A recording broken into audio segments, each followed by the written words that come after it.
IDE IDE मतलब integrated development environment. सो इस video में हम बात करेंगे इंटीग्रेटेड डेवलपमेंट इन्वायरमेंट के बारे में। तो देखो, एक आईडीई होता क्या है।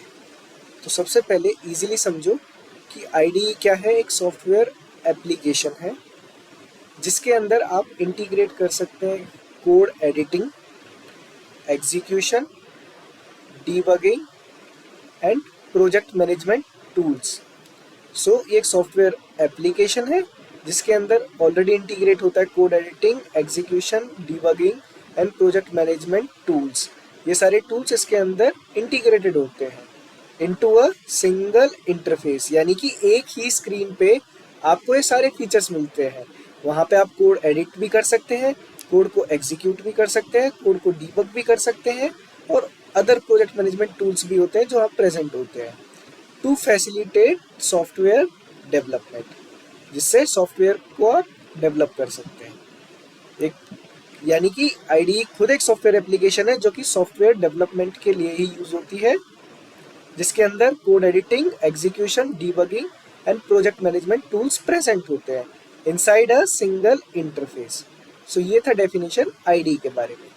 अब बात आती है आईडीई का जरूरत क्यों पड़ता है। देखो, सबसे पहले ये याद रखो कि आप जो भी कोड है आप नोटपैड में भी लिख सकते हैं। लैपटॉप के अंदर नोटपैड होता है, आप उसमें भी लिख सकते हैं। You can write Python code in any notepad.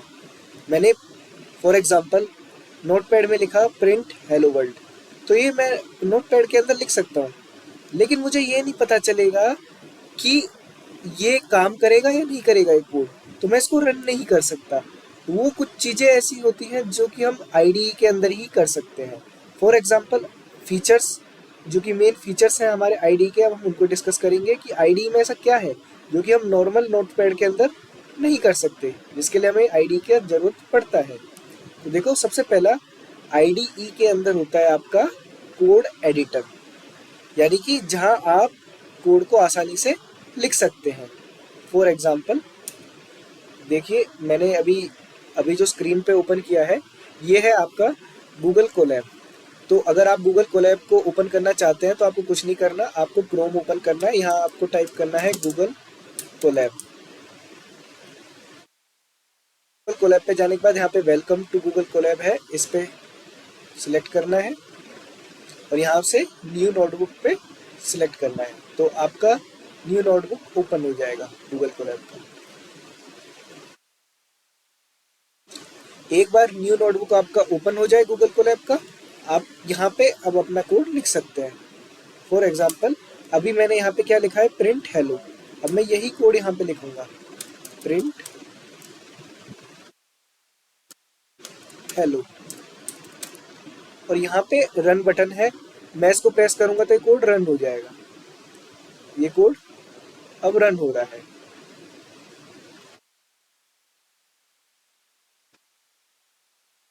ये अभी यहाँ पे कनेक्ट हो रहा है सर्वर के साथ, अभी कनेक्ट हो गया और ये देखो, ये इसने प्रिंट कर दिया हेलो। तो इस तरीके से आप आईडी के अंदर क्या कर सकते हैं, कोड इजीली लिख सकते हैं। दूसरा जो इम्पोर्टेंट फीचर है आईडी का वो है सिंटैक्स हाइलाइटिंग, यानी कि डिफरेंट कलर के अंदर आपको देखने को मिलते हैं कीवर्ड्स, वेरिएबल, फंक्शन, इनका कलर जो होगा वो डिफरेंट हो जाएगा। अब ये भी मैं आपको करके दिखाता हूँ। इसी के अंदर हम क्या करेंगे, अभी दूसरा कोड लिखेंगे। यहाँ पे मैं लिख रहा हूँ a is equal to 2, b is equal to 3। अभी आप देखो a का कलर ब्लैक है लेकिन 2 का कलर जो है ग्रीन हो गया, ठीक है। अभी मैं यहाँ पे लिख रहा हूँ c is equal to a plus b, और इसके बाद मैं यहाँ पे लिखूंगा प्रिंट। अब देखो यहाँ पे आप देखो जो प्रिंट है, प्रिंट का कलर ऑटोमेटिकली चेंज हो गया। तो ये है सिंटैक्स हाइलाइटिंग, कि किस तरीके से जो प्रिंट कमांड है वो अलग है इनसे। सो उसका कलर अपने आप अलग हो गया है। यहाँ पे मैं सी करूँगा और उसके बाद इसको प्रिंट करूँगा। तो देखो इसने क्या किया, प्रिंट कर दिया सी को। सी क्या है आपका a प्लस बी, यानी कि 2 + 3 5। तो इस तरीके से आप कोड को रन कर सकते हैं। तो सिंटैक्स हाइलाइटिंग आपके लिए हेल्पफुल होता है कीवर्ड्स को, वेरिएबल्स को, फंक्शंस को डिफाइन करने के लिए और डिफरेंशिएट करने के लिए। आगे हम वीडियोस में जानेंगे तीनों चीज़ें होती क्या है। इसके बाद थर्ड है आपका ऑटो कंप्लीशन।